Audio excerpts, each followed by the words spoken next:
Good afternoon. The committee will come to order. Without objection, the chair is authorized to declare recess at any time. I sincerely apologize for keeping everybody waiting, but the speaker came by for an impromptu meeting, and we wanted to have that meeting with him. So He's been doing that a lot lately. well, we appreciate his paying attention to the Rules Committee, but I am sorry for keeping people waiting. As you all know, I like to be on time. I value everybody's time. Now, back to the script. Today, the Rules Committee is convening to consider 5 separate measures: the Senate amendments to H.R. 7148, H.J. Res. 142, H.R. 4090, and House Reports 119, 468, and 119, 469.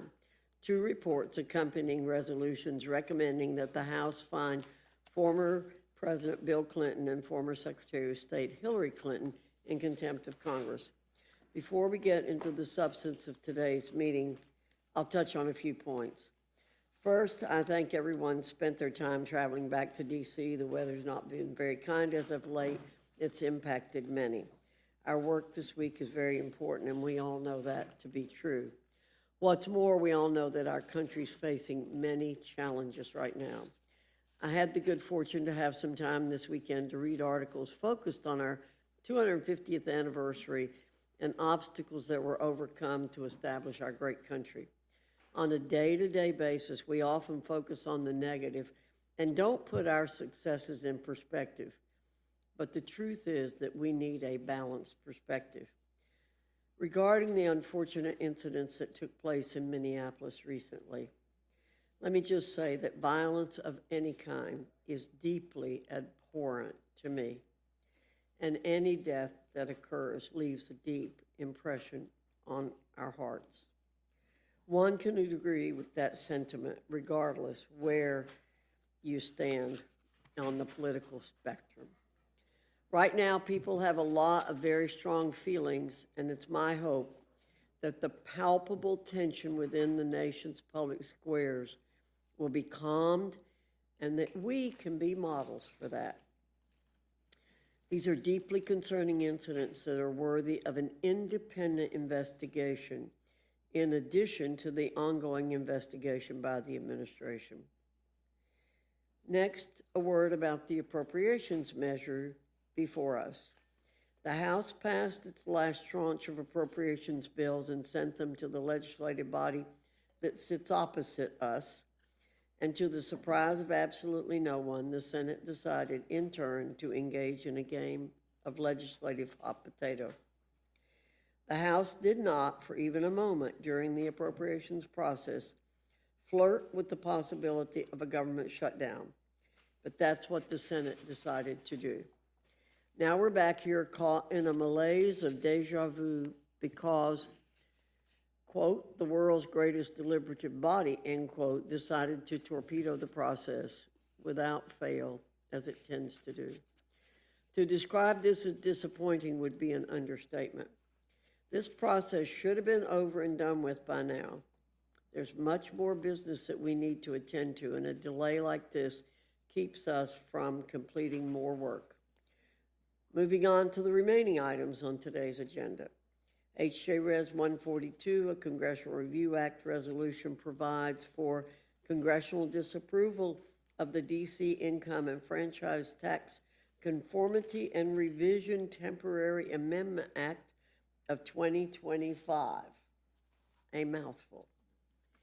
Last year, the Council of the District of Columbia passed its own legislative measure to decouple its own tax code from specific provisions within the Working Families Tax Cut.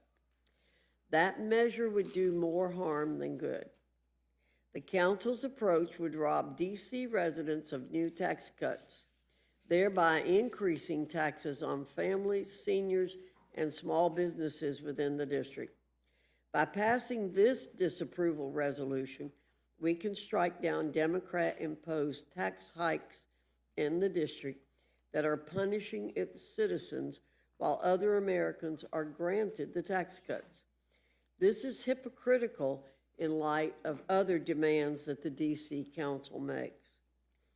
House Report 119468 and House Report 119469 are two bipartisan reports accompanying contempt of Congress resolutions for Bill and Hillary Clinton from the Oversight Committee.